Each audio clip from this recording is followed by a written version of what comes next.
welcome back to the Bookshelf Odyssey podcast.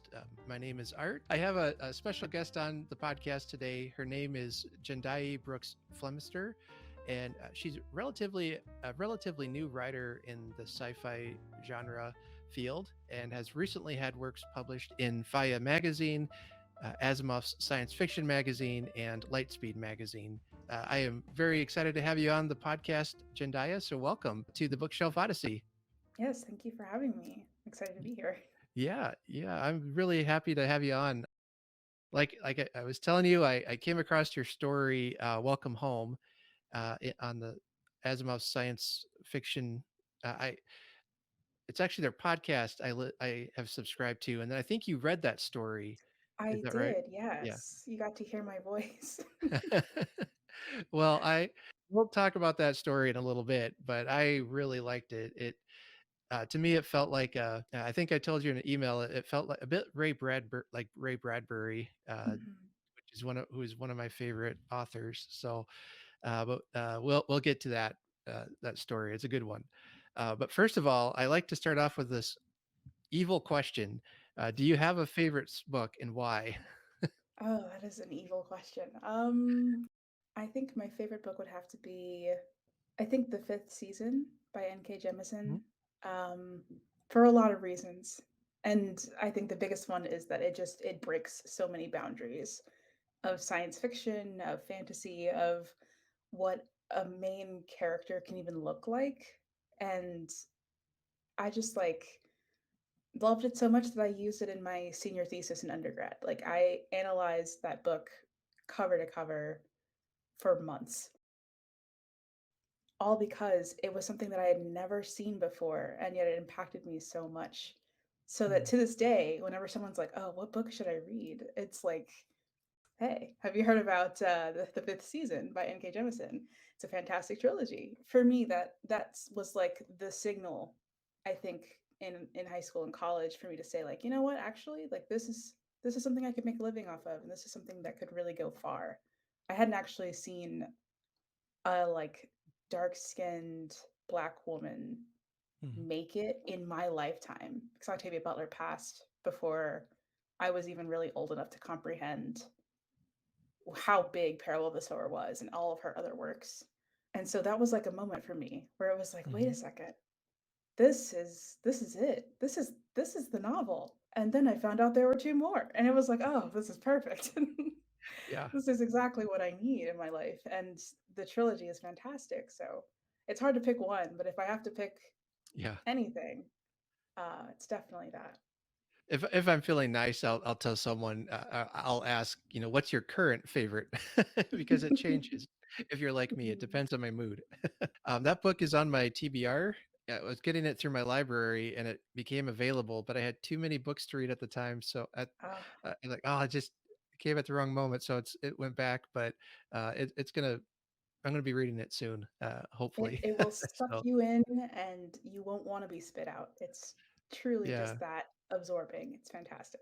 yeah. I got the sense that it was like I needed to make time for it, and I had so many Mhm. other things going on. I'm like, this isn't a good time for it. So it's been really recommended by a lot of people to me. So this is a sign I got to get to it now. Yeah, this is your sign. No more All waiting. all right. So you're, like I said, a relatively new writer, and I meant to mention in your intro that you've got some degrees that you studied writing and fiction. Uh, Mhm. so let's talk about this writing journey of yours. When did it start? Where are you at right now? And what does the future look like for you? Oh, where am I? You Yeah, know? yeah. Well, I guess I'll start with where I started. I have been writing since I was 7 or 8 years old.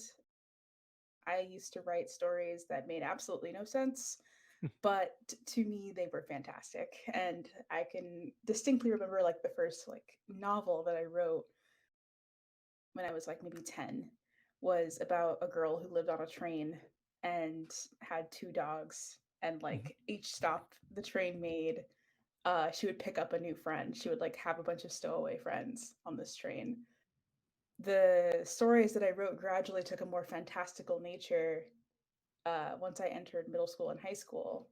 and I actually wrote a trilogy um, from 12 to 15 years Mm-hmm. old. I don't know how many people can say they've done that, but I did, and they were about 90 to 100,000 words each. So they're pretty fat, and they were extremely fleshed out, and the level of like details and characters, it was all just like, where did I want to be? Where did I want to escape to? And I made a world that felt like I could escape into it and create new religions, new identities, new ways of being, new ways of thinking about like what a soul is, or that there are multiple parts of a soul. I really I want to come back to those Mm-hmm. actually. Those are really fascinating stories for me. Wow, and you're writing that as a teenager, huh?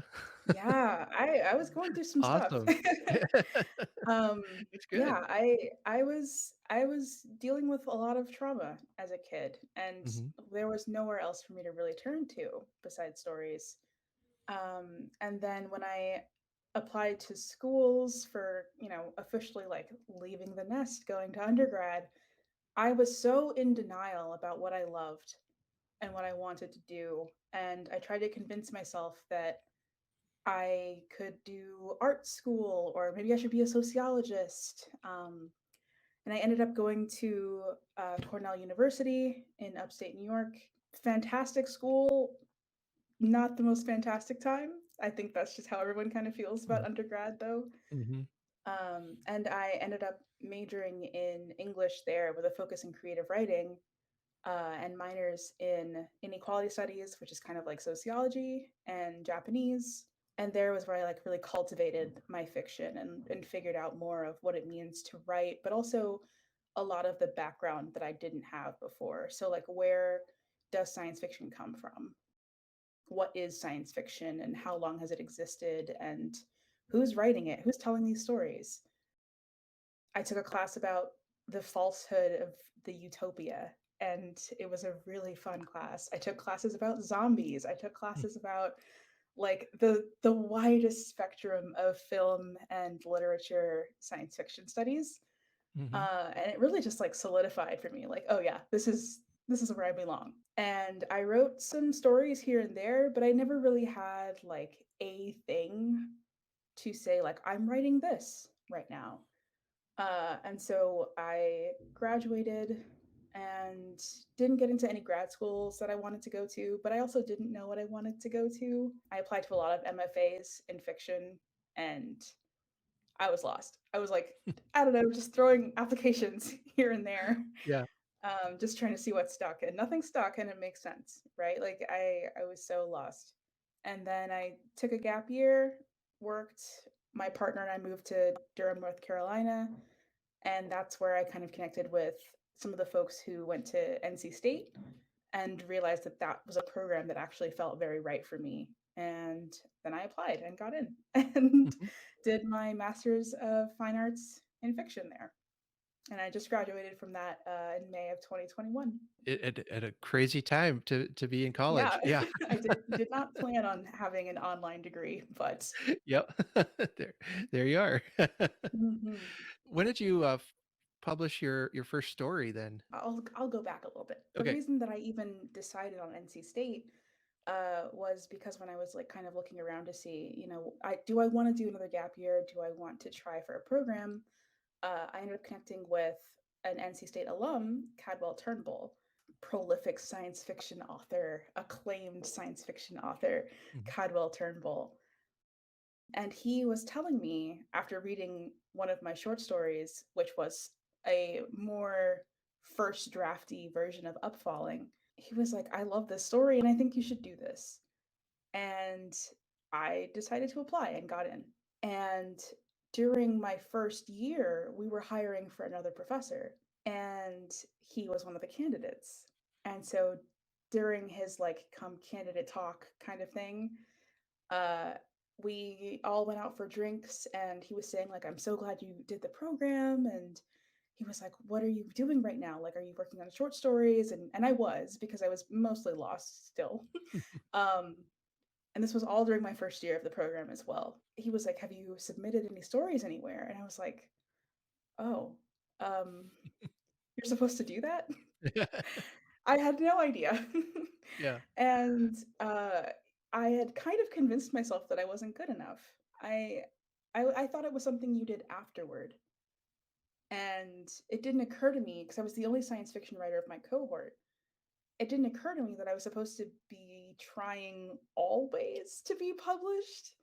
And he and I had a very good pep talk about believing in yourself, really. After a lot of trial and error with trying to get things published, I think it took me like maybe 8 tries before I got my first story published, which was We Have Evacuated, Have a Good Day, uh, in Anathema magazine, which is a Canadian publication. And that sent me over the moon. It was like, Sure. it was incredible. That's a really personal story for me, and I was ecstatic. And that was in summer of 2020, I think. Now, I didn't read that one, but I love the title, so I'm planning to read it. Can you Yes. give us a little nutshell what it's about? Yeah. The first Category 6 hurricane is coming, Mm, and our narrator has to go convince her very stubborn grandfather to evacuate. And because he's stubborn, chaos ensues, is all I'll yeah. say. Okay. Um, Yep. yeah, Yep. it's a story about family and loss and longing, and it's based on my own relationship with my grandfather in a lot of ways, Hmm. in all the most charming and uniquely strange ways, I guess. Being able to pull in those personal touches, that personal connection, I think really makes a story come to life. Mhm. And yeah, that's some of my favorite stories and novels. It never surprises me anymore, but I hear the author talk about them and say, "Yeah, I pulled this from a personal moment in my life, or this and Mhm. this thing that happened to me, I wrote about." And I'm like, "Yeah, well, I can tell it's so much better. It's good." No, it's Yes, just yeah, that stuff really resonates. So, looking ahead, you say you're working on a novel, and you want to talk a little bit about that and share what you can. I'm still writing short stories here and there as they come up, Hmm. but my main focus is trying to get my first novel fully drafted.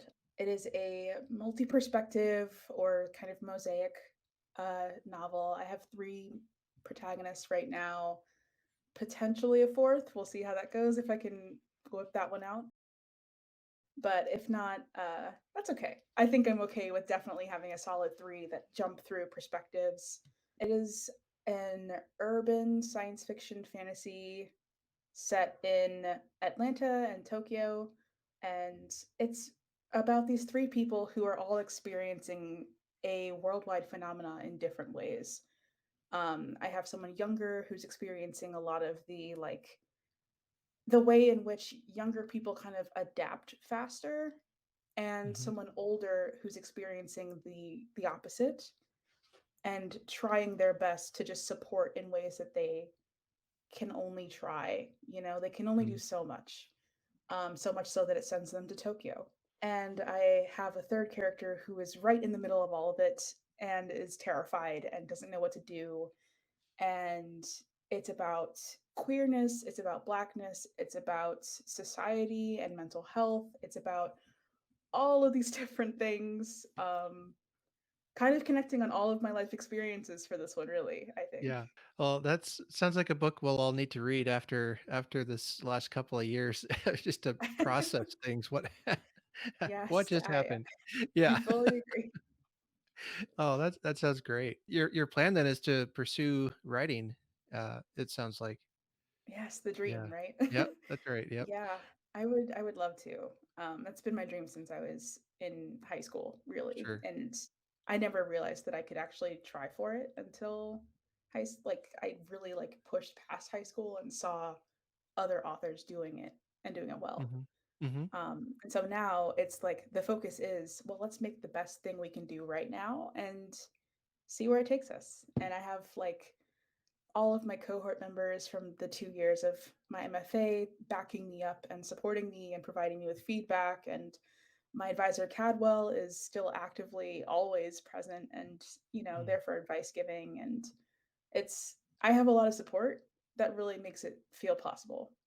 So I read your short story or listened to the short story, Welcome Home. Introduce us to that story. It's about a woman, Teresa, who is kind of just struggling through the cycle of poverty and the cycle of trying to be a good parent and knowing that poverty is keeping her from doing so until she is given the opportunity to just become part of a smart home community. And when she gets into this community, when she realizes that her finances are saved and she has more time with her daughter now and things are kind of falling into place, there's this understanding of like, what is parenthood and what is it to have a choice in parenthood? What does it mean to have a choice in your own life? And is it ever a choice at all? Is the big question at the end of the day. Is what we're doing in life a choice, or is it kind of the path that we were forced into and ultimately trapped in? Hmm. It's kind of heavy, Yeah. but I think I explore that idea in a very simplistic yet very like intuitive way of you have a choice. Here are the consequences of that choice, some good, some bad, some inevitable. All the while, you have a home, a smart home that's taking care of your every need, Mm-hmm. which isn't as great as it sounds, turns out. Right. Yeah. Oh, I usually try to be careful about spoilers and things when I talk about books or stories. So everyone go and listen to it or read Yes. it if you haven't. Because I'll still try to be a little careful. But yeah, the scene where the doctor just shows up, Hmm. that's for me where the story really started kind of going off the rails a little bit. I'm like, oh, what's going on here? What? Yes. Yes. Yeah, Yes. and that was great. And like I said, it reminded me a lot of Ray Bradbury's work, where he would talk about technology and the impact that could have on our lives, and Hmm. how much of it is good or is too much of it a bad thing, that kind of Hmm. idea. And it just felt like I was reading one of his stories, and I was really excited to read it, like I said. And but yeah, and then the first time I listened to it at the end, I was it sent a little chill up my back, like, oh man, was any of this her choice? And I think there was another story similar to that. Naomi Kritzer, I think she wrote one called is it Cat Pictures, Please? Can't remember now, Hmm. but it's basically that idea that uh, the internet, the AI, whatever you call it, begins to control your actions and you're unaware of it. And I don't know, Hmm. this might be a new genre that you all are coming up with, but oh, I love it. It kind of sent that shiver down my back. But then the second time I listened to it again just today, I got more out of it in different perspectives. A lot of what you're saying there about parenting, and this poor woman, she's struggling to make ends meet, and Hmm. her poverty has really prevented a lot of things she could do. Hmm. And then I began to see, like, well, she's a single mom, so that the house is there and helping her, and that's a good thing, right? But then by the time we get to the end again, I'm thinking, well, is it a good thing? She's having some help, which I think it shows she needed some. But Hmm. yeah, it's that question of what's good for us, and do we make our own decisions, that whole thing, or are we just a pawn in somebody's game or what? I don't know. Exactly. This is the story that I think has given me the most publicity and traction as an Mhm, author, and the amount of like detailed perspectives that I've heard from people who read it a first time and a second time are like, "Oh, I didn't notice this," or "Oh my god, this is what really hooked me." It is mhm, so fascinating to me that it's different for everyone. Some mhm, people really latch on to that parenthood part first. Some people latch on to the child first and say like, mhm, "Oh, this is like my child." And mhm, I don't have a child. I'm not a parent. I can't say like, "Oh, yep, I was inspired by, this baby or mhm, whatever." But I love that I was able to capture that feeling so accurately and really like showcase what that means, what that feeling is that like drives a parent to try to do better in whatever Hmm. way possible, even if it means sometimes they mess up, sometimes they don't always get it right, Hmm. even if it really feels like they got it right. Yeah, that Welcome Home is special. It is very special for me. Yeah, I think it's going to be a good one. Caught my attention, and I hope it catches everyone's attention. It's a good story. Growing up, I was in a single parent house for about half of the time I was a kid, and we had our moments of poverty, and so some of those themes, kind of like, yeah, I can identify with that uncertainty and that struggle, and uh, that the daughter, she reminds me a lot of my daughter, and just the, I don't know, precociousness of her. Mhm. She just accepts the house for what it is, and learns to use it, and just goes with it. Yeah, it's a really, really well done story, and I'm so Thank you. grateful you sent that out and had the courage to do that. So thank you. That's a good one. Thank you. Honestly, thank Asimovs for for accepting it. They really put it out there fast for me. As primarily right now as a short story writer, how can people best support you, or help you? If you have a novel, we can buy a novel, and you get money Yeah. for it. But what about, like, if you're just a short story writer? How does that differ? It is a little tricky, right? You kind of get paid up front and there's no tip jar. There's no, like, well, we got 1,000 views, so here you go. Here's your Yeah. allowance. But honestly, the thing that supports me the most is just telling me that you read my work. I think that alone means more to me than getting paid. And I genuinely do mean that. I don't write the work for the paycheck. I write the work because I love it and because I try to write for people like me. I try to write for people who can read my story and say, "Oh, yeah, I see myself in this." And if anybody reads anything that I've written, then that means I'm doing something right, you know? Hmm. And that's the best way to support me, Tweet at me that you read it or send me an email, say, "Hey, I really appreciated this." Hmm. Share it with your friends. Like just share the writing. That's really all I can hope for. I mean, it's a similar thing with my podcast. I don't get paid at all. in, Yeah. in fact, I'm in debt now. No, but Oh no. no, it's not that bad. It's yeah, it's something you do that because you love it, and then when Mhm. people connect with it, there's nothing like it. Just Yeah. to say, "Wow, your story you told just really, resonated with me," or it reminded me of a family story of my own, and I don't know, I love that part of it, and finding the Mhm. community of of people who want to gather around what you're working on and what you're doing. It's invigorating. It really is. Yeah. Yes. One of the things I love is being able to see reviews that people leave for my stories, and Hmm. I wasn't on Twitter until like basically this year. And so I didn't see that people were writing about my stories before. Like we've evacuated, have a good day. I didn't know people liked it. I just thought it was out in the world and that was it. Hmm. Or the chicken line, which came out in October. I had no idea anybody liked that, and it turns out a lot of people did. Um, and so now I'm like keenly like hyper aware of like, oh, like can someone else like tell me what they think? Like I would love to be better and like keep doing better stuff, you know? Um, it just like it really makes me feel like I'm creating a community around me of people who are like, this is an author that I'd like to keep reading. Hmm. And I feel like I'm connecting with this person. Just kind of bouncing off.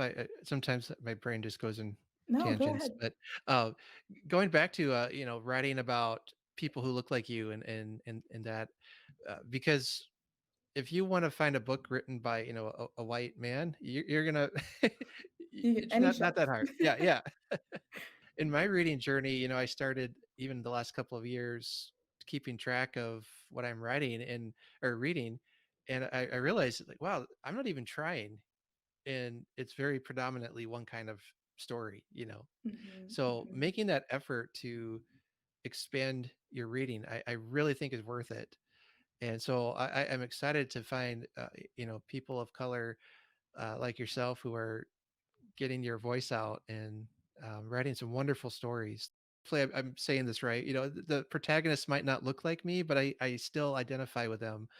Hmm. It doesn't matter Yeah. in that sense that it's there's a good character here, and the story interests me, and it's exciting, and it's heartbreaking or whatever. But it's coming from a different perspective, and Hmm. that's really been just mind opening for the last year, trying to make that effort to read more diversely. Yeah, if I hadn't been a part of a book community online, I don't think I even would have noticed. Just you know, Mm. just keep picking the same thing over and over again, and Yeah, because it's yeah, familiar. It's yeah, easy that way. Yeah. right, right, I and think growing up, I was kind of the opposite almost. I was reading diversely in that it was just like white people all the time mhm, that I was reading. And I needed to read more people like me. And once I did, I was like, oh my goodness, I can do this. Wait, mhm, we exist in here too. Like the trilogy, for example, that I was writing in middle school, I wrote white characters. I didn't write a single black character. mm, I didn't know I could. I didn't know that was allowed. mm, And now that I do, it's like, oh, well, this is all I'm ever gonna do. Like, this is my world. This is what I grew up in. Um, and it's all about that perspective. It's about what you're bringing to the table really does change the perspective of the reader and the writer, and it's beautiful. Like we need more of that. We mm. absolutely need it. The one magazine you published in Faya magazine. That's describe what that magazine is. I'm trying to describe it here. It's Well, they only publish Black and African diasporic authors, and that's mhm, something I didn't even know existed. I didn't know you could have a magazine solely for Black people before. yeah. But they're doing it and doing it well. Like they just got awards. They are killing it. Yeah, they are. I first heard about them not even a year ago. I Hmm. also listened to LeVar Burton Reads, and he read Yes. a story from that magazine, and he mentioned what it was, and like, really, wow, I got to go check that out. In my try to uh, read more widely, and I think Mhm. it's great. It's and then I hear their name come up a lot in this last award season, especially. I kept hearing that magazine. So Mhm. I think it's so good that not just one or two people realizing, oh, I need to read more widely, that it's becoming a really a movement. Yeah, That it's of a movement into the canon. Yeah, some of my favorite books were written in the 19th century. But even there, I found out listening to podcasts and different things that there was diversity there. Just we don't hear about it because everyone Mhm. is looking at the same kind of thing. And you do the work to dig in and find these diverse authors, you'll find them in some great stories that unfortunately are not known Yeah, because for a variety of reasons. yeah, Yeah, so there are opportunities today that that you have that wasn't here even dare I say 10 years ago. And that's amazing. yeah. I would agree. I think the last 10 years have been revolutionary. Hmm. And I mean, 10 years ago, I couldn't even tell you that it would be possible to be published in a magazine and be on a podcast talking with someone who's read my work. I would never have imagined it. Yeah. And yet here we are. And some of the greatest Hugo Award winners are, Black women. Some of the most like lauded novels coming out are queer and like people of color, indigenous folks. Like it's it's happening. This is the Hmm. perspective is happening in a way that is just like enlightening to the world right now. We need more voices. And Mhm. if you're watching this or listening and you're thinking, I don't really see myself in stories, then maybe you're the one to write those. Yep. Because there's plenty of room for everyone. See, there's plenty of room for everyone on my bookshelf. There we go. Yes, join Yeah, the literary pool. that's right. So what have you been reading recently that you would recommend? Oh, okay. I just started The Glass Hotel. I'm forgetting the author's name now. It's literally in my bag. Is it is that the one from the Station 11 author? Yes, Yeah, yes, no, yes. uh St. John or something? No, I can't Yeah, remember St. her John name Mandel. either. St. John Mandel. Yeah. Yes. I just started that. I'm about 3 chapters in, and so far I'm in love. Hmm. So hopefully going to breeze through that this week. I recently read No Gods, No Monsters by Cadwell Turnbull, his second novel. Gotta support my mentor, but also it is a fantastic novel, and he's gotten nominated for a couple of awards for this book. Hmm. Um, and what else? Kind of just trying to like read through all of the different science fiction magazines that have been coming out lately. Like everyone dropped an issue the past 2 months, and I've got a lot of catching up to do. Yeah. Well, I've just been reading the reading list by Sarah Nisha Adams, Mhm. and I don't know if you've heard of that one. This is I typically like mysteries and science fiction, and once in a while I'll pick up just a fiction, uh, general fiction, and this one is about an let's see, an older man whose wife just died, and he's feeling kind of lost, and he ends up going to the library, and he'd never been before to a library before, and he makes friends with one of the people who work there, and she has or she found this list in a book of different book titles, and it's basically said, if so, I can't remember how it was put now, but if you need to start somewhere, start here. And in the first book was To Kill a Mockingbird, and the second book is Rebecca by Daphne. Yeah, I can't think of her name now. um, anyway, there's like a list of 7 or 8 classic books, but it's all Mhm. about then this older fellow is getting to learn to connect with his granddaughter through reading, and he's beginning to also feel connected to his deceased wife because he's Mhm. reading, like, she loved to read, and he's thinking that he's reading some of her books that she's read, and it's just a beautiful story about the power of story and the power of reading, and how we can make a family and a community out of people who love to read and tell stories. And I may be about a quarter, well, it's about a third of the way through, but I think this is going to be one of the better ones I've read this Ooh. year. So I'm I look really forward enjoying to it. your review on this then. That Yeah. sounds fantastic. And I sometimes really just fly through a book or get an audiobook, and we'll just fly through it. But I'm trying to learn to slow down sometimes, and savor a book if it needs to be savored. And this is one Mhm. I think you could really spend some time thinking about. So that's one I'm reading right now that I really am enjoying. Second question is, do you have any advice for new or aspiring writers? Although, I mean, you're Oh, relatively new yourself, but I know. It's how do I talk to me? yeah, talk to yourself. Yeah. I think the biggest advice that I can give is the most influential advice that I got, which is just don't put yourself down first. You know, if you reject yourself before others can reject you, then how will you know if they're actually going to reject you? And I Mm, feel like that is like very simple but very effective advice in general. Like, don't say it's not worthy, give yourself a chance, because otherwise you are instantly taking that chance away from yourself.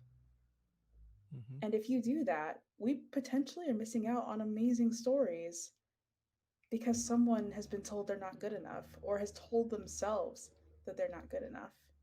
Like, you would never have read Welcome Home if Cadwell hadn't sat down and talked to me for mhm, like an hour and a half about how I need to pretend that I'm much more confident than I really am and just submit. And I guess also like write everything down. I have a little notepad on my phone that I jot every idea I get into. And some of them are stories and some of them are duds, you know, but you never know what could actually be fleshed out until you give it a shot. And I have 2 dreams that I need to start writing because I think they're actually stories. But you really don't know until you sit down and say, well, how could I make this something? And if you tell yourself it's nothing, then you'll never know if it was actually something. Hmm. I say this all the time, but this is starting to become my counseling sessions here. So you're you're speaking to me here.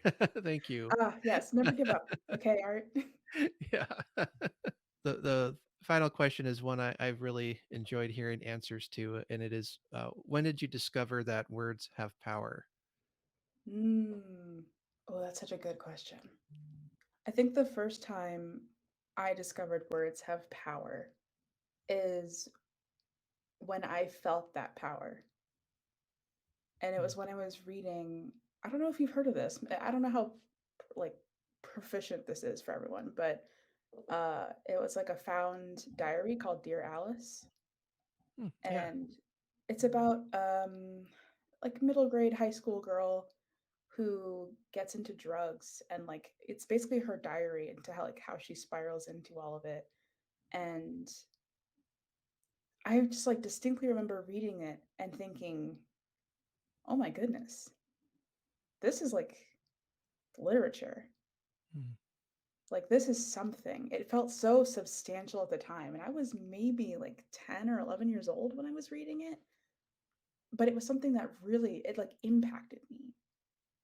And I had never been impacted like that before. I had never really like been punched with mm, emotion by a book before, but it just felt like I was like reading someone I knew. And I was like seeing words, seeing experiences that were just like, "Oh my goodness, what is this?" mm, And that plus the kite runner, oh man, like you can't even I can't even read that book anymore without crying. It just hits so hard. But like those two books combined are like the literal definition of these are powerful words. These words have purpose. These words have meaning. These words have like drive behind them. You will feel. Like it mm. is not an if, it is a will. Yeah. And I love that. Yeah. And is that nonfiction or fiction or? Dear y- Alice is nonfiction ish because we don't really know if it happened or not. Oh, okay. Um, but The Kite Runner is fiction. Yeah. Um, yeah, Dear Alice, I remember it had like a black cover and it had one of the little gold medals on it. Um, it was like the most worn out book in my school library. Yeah. Yeah. Talking about, that's those stories that punch you, that's for me, it was Ray Bradbury and the Martian Chronicles. And I read that as a young teenager and like, oof, there's something here. What did I just read? What just happened? Yeah, And yeah. yeah, just powerful moment. Yeah. Well, It's that punch. That punch yeah, feels great. it does. It's a good punch. Yeah. And maybe that's what I'm still trying to find as I'm reading is those books that just give you a gut punch, and change your Mhm. life and change your perspective. And I find them along the way, and it's always great to do that. Yeah, stories are powerful things, and um, Yes. yeah, my last guest, we were talking about memoirs and the Ooh. importance of writing your story. So whether it's in fiction or nonfiction, I guess you can write your story. Yeah, it's like pieces of me I'm just releasing out into the world. Someone will connect the dots in the future and figure out my whole life story. There you go. So uh, hello to the future then if you're out investigating her. Thank you so much for coming on the podcast, and I really had a great talk. So whenever you get your novel out, let us know, and we'll have you back on to talk about it. So, Yeah, I hope it's a gun puncher, you know. yep. Well, we'll be rooting for you, and keep doing the work. Thank you I so much. love your stories, and thank you for sharing them. Thank you so much for having me. This was fantastic. You bet. You bet. So now, from this point on, all future podcast appearances won't be as exciting as this one was. So Yeah, I'll have to have them refer to you for how I want to be talked to. there you go. They won't be ready. Sounds good. All right. Well, thanks. Before I forget, where can people find you if they want to interact with you online? Do you have a Uh, website? yeah, I have a website, Jendayi Brooks-Flemister, all one, no space, no underscores, .com. I put my publications there. Eventually, I'll start a blog and put it on there as well. That's a lot of mental energy. Mhm. And also, you can find me at Twitter at Jendayi_BF. That's kind of the best place to find me right now. All right. Well, check out her work. It'll be worth your time. And again, Yeah. Jendayi, thank you for coming on the podcast today. Thank you so much for having me.